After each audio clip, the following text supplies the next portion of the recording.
ashimwe. Fata umwanya wo kubaha Imana, fata umwanya wo gusenga Imana, fata umwanya wo kubana n'Imana, fata umwanya wo gukorana n'Imana, fata umwanya wo kugendana n'Imana. Ijambo ry'Imana rivuga ngo Enoki yagendanye n'Imana imyaka 300, ngo Imana irangije iramwimura ngo ntiyongera kubonwa. Haleluya. Iyo uri kumwe n'Imana ntago wongera kubonwa, abadayimoni ntibakubona, abarozi ntibakubona, abakwanga ntibakubona, kuko ngo Enoki kugendana n'Imana byatumye atabonwa. Nawe rero iyo uri mu Mana, iyo uhagararanye n'Imana, ugendana n'Imana, ukorana n'Imana, uvugana n'Imana, iyo uri kumwe n'Imana, Imana iri muri we. Kristo yavuze ngo mube muri je nkuko nanjye ndi muri data, nge na data turunga. Abigishwa bamaze ngo twereke data wa twese. Arangije aravuga ngo umbonye ababonye data.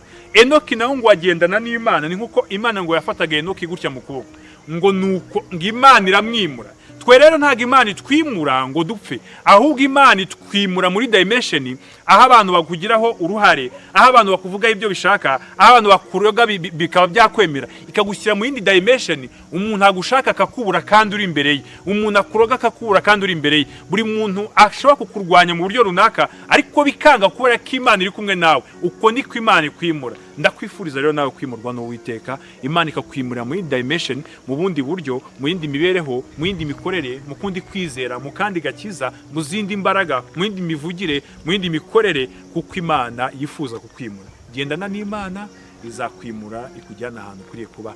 Shalom. Imana igumuye.